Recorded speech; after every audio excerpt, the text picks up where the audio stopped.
Welcome to the Survivor to Thriver show with your happiness expert, Samia Bano. Do you feel stuck, silent, and stressed? Is something hurting your heart and soul? Are you burning yourself out?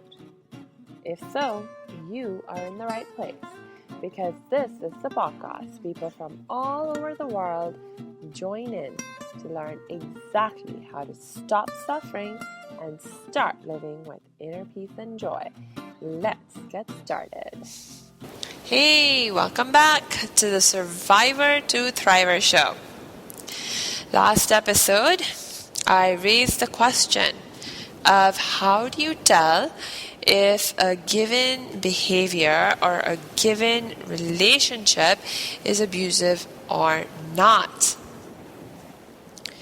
Because the reality is that things are not always clear-cut when it comes to determining whether a given behavior or relationship is abusive or not.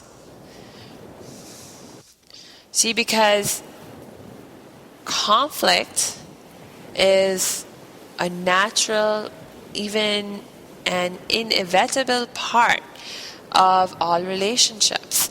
Even in the most healthy relationships, conflict will occur. And in the context of conflict occurring, the people involved may end up hurting each other in ways that they normally wouldn't even think to behave towards each other. But here is a fundamental difference between healthy relationships and unhealthy relationships, is that when conflict happens in healthy relationships, the people involved, the partners, will learn from their mistakes and take corrective action so that as they move ahead in their relationship, as time goes on, their relationship becomes stronger and better. Whereas in unhealthy relationships, the people involved do not learn from their mistakes, so much so that as the relationship goes on, the conflicts become worse. The relationship becomes more and more hurtful, more and more harmful, more and more stressful, even traumatic.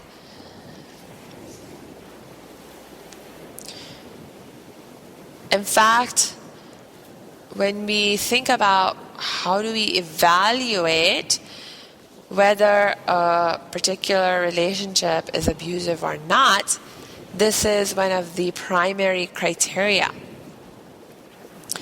that we look at. We look to see if there's a pattern of hurtful, harmful behavior in the relationship. And particularly a pattern, not just that, hurtful, harmful behavior took place, but how do the people involved react in the aftermath of that conflict happening, or in the aftermath of that hurtful, harmful behavior happening. I encourage you to go online and Google cycle of violence, the cycle of violence. You can even just Google images of the cycle of violence and you'll come up with really nice, succinct visual representations of the cycle of violence. Otherwise, just go on the websites that come up, and if you're the kind of person who likes to read things in more details and learn more in depth, then certainly go to some of the websites and read more in depth. But here is the crux, the most important aspect or aspects of what you need to know about the cycle of violence, so that you can learn to effectively recognize when someone is stuck in an abusive relationship. So the cycle of violence has three main phases, as they're called. Phase 1 is called the honeymoon phase. Second phase is called the tension building phase. The third phase is called the explosion or the explosive phase. And it's pretty much, each of these phases are just what they sound like. So the honeymoon phase is where everything feels really good, everything's going really well, and you're basically feeling satisfied or happy in the relationship. And in the tension building phase, you're experiencing tension. You're experiencing a sense of stress in the relationship.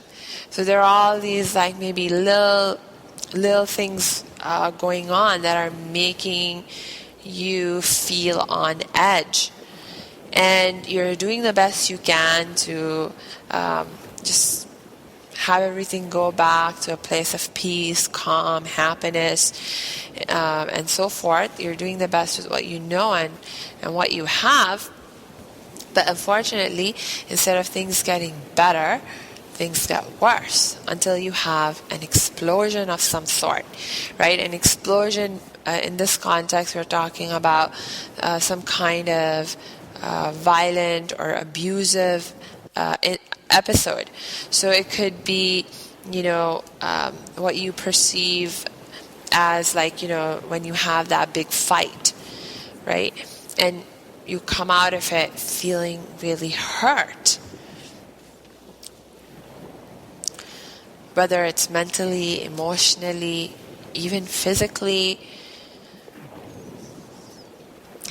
And then, because it's a cycle, what happens is that after the explosion, you end up back in the honeymoon phase, right? And then back to tension, and then back to another explosion, then back to the honeymoon. Now, here are some really important telltale signs that this is just not normal conflict going on. So the first thing I've already told you, the first telltale sign is that over the course of the relationship, as time goes on, instead of things getting better, they get worse. So the tension building phase, the sense of tension and stress that you experience will become more and more intense, to the point where there are survivors of domestic violence who will say that they felt like they had to walk on eggshells.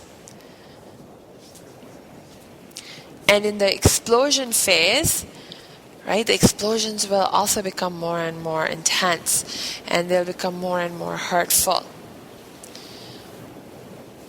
In most abusive relationships, in the beginning of the relationship, even the explosive episodes that happen, the hurtful, harmful behaviors tend to be on the milder side of the continuum of hurtful, harmful behaviors. And in general, they are more mentally and emotionally abusive, hurtful, harmful behaviors. But as things go on, getting worse over time, you begin to notice physical forms of abuse happening, sexual abuse happening. So things are getting worse. also, not only are they getting worse when they happen, but that happens more and more frequently.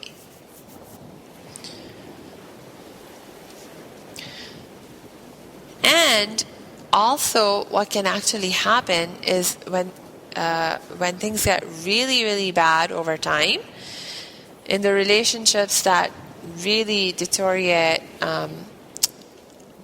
to the most extreme, you can entirely lose the honeymoon phase. So instead of honeymoon to tension building to explosion to honeymoon, it's like you just find yourself oscillating between tension building and explosion, tension building and explosion, tension building and explosion. Now, one of the most telltale signs that this relationship is abusive, or at the very least that this is a huge, huge red flag, a huge point of concern, if this is something that you are noticing, is that the person who is engaging in the hurtful behaviors, the harmful behaviors, abusive behaviors, does not take responsibility for how they're thinking, feeling, and acting. There are abusers who actually recognize what they're doing is hurtful and harmful, and may even recognize that this is not acceptable behavior. And actually, in most cases, the abuse, the violence, is happening behind closed doors. And the abuser has a lot invested in maintaining a reputation of being good, and oftentimes they're actually perceived to be very respectable and even charming in their communities at a general level. So they actually realize that what they're doing behind closed doors is wrong. What they're doing with their partners, the way they're treating their partners, is not acceptable. They realize and recognize that if anyone found out that they were actually behaving in those ways, they would get into a lot of trouble. Right? So there are many abusers who actually even have this recognition, and they continue to nonetheless behave in these ways. Why? Because remember, their agenda is to exercise power and control over their partner, is to establish their dominance over their partner, and they're willing to use whatever means that requires, including means that are hurtful towards their partners. In other cases, it may be that the person who is behaving in these hurtful, harmful, abusive ways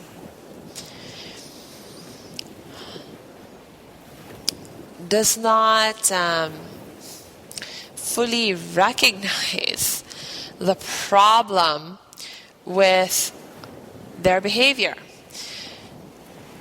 because they are not willing or able to take responsibility for how they think, feel, and act.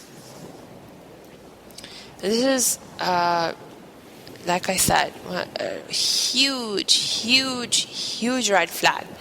So one of the ways that this might show up is that, for example, after the explosion happens, these people will go to their partner. They may come to you and say, oh, I'm so sorry, baby. I'm so sorry. I hurt you. I should not have done that. I will never do that. I promise. And, they bring you gifts, chocolates and flowers and all those kinds of things, and swear that they'll never do it again and all that. But at the same time that they're expressing all this remorse and making all these promises of never doing this again, they're not taking responsibility for their actions. So they may actually blame you for what happened. They may say, oh, I just lost control. I got so angry I couldn't help myself. But I wouldn't have gotten so angry if you hadn't said this, or if you hadn't done that. And so it's like, actually, you are the cause that I acted in this way in their mind. See, so they're not taking responsibility for how they acted or how they felt. Or they may say something along the lines of, oh, I'm so sorry I did this. I'll never do this again. But I couldn't help myself because I was drunk. Or, XYZ happened at the office and I was just so stressed out. I was so worried. Again, they're not taking responsibility for their feelings, for their actions. In their mindset, it is other people or others or circumstances that have the power, and they're just the victim, right? And the problem with this mindset is that, look, if you don't take responsibility for how you're feeling and acting, then how can you correct your behavior in the future? Because if this time around someone else or something else, some circumstance was able to cause you to behave in a way that you couldn't control,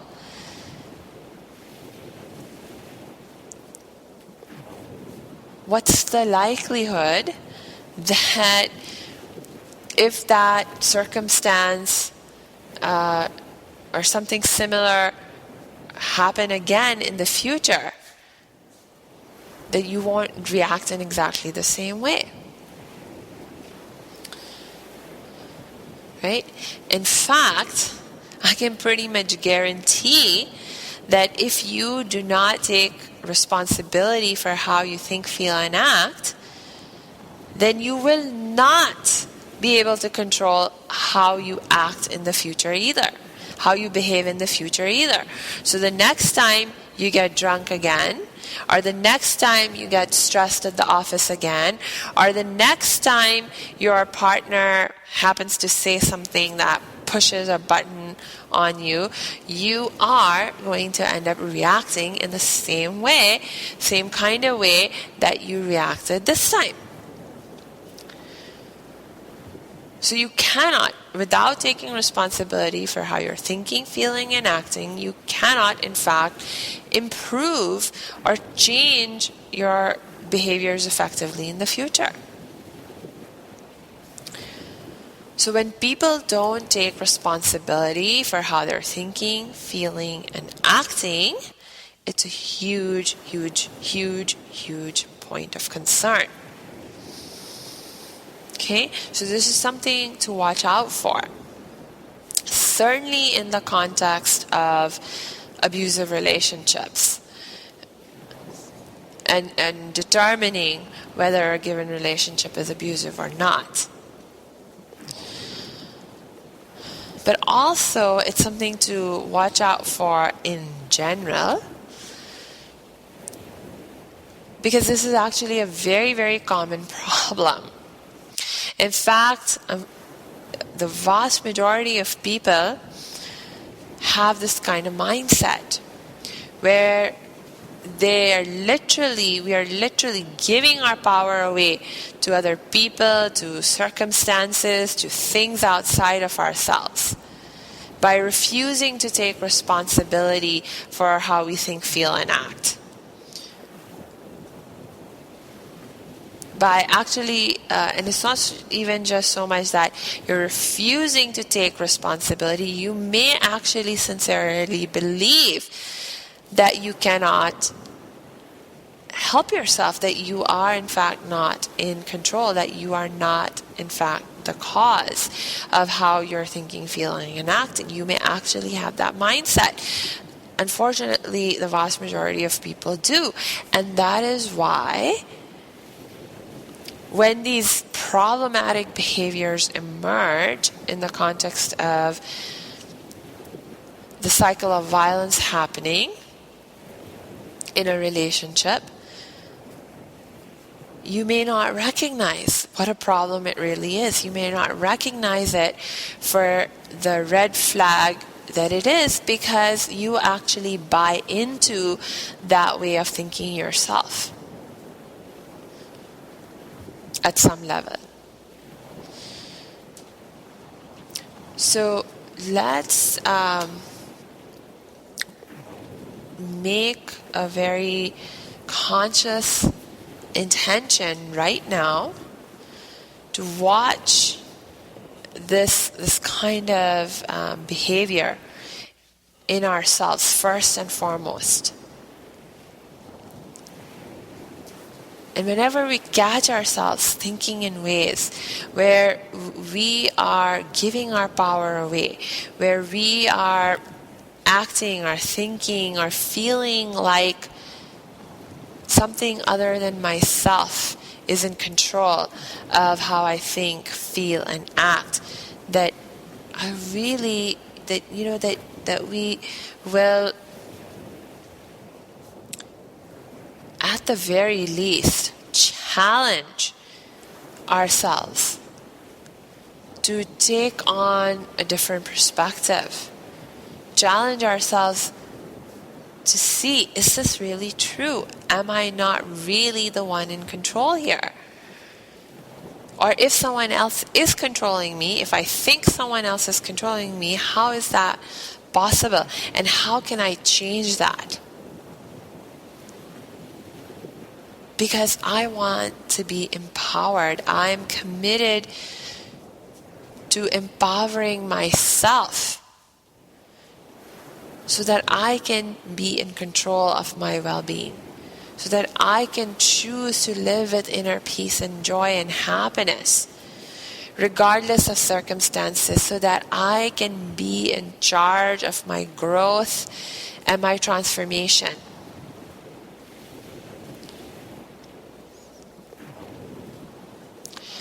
If this is something that you find yourself struggling with, please do not continue to struggle with it on your own anymore.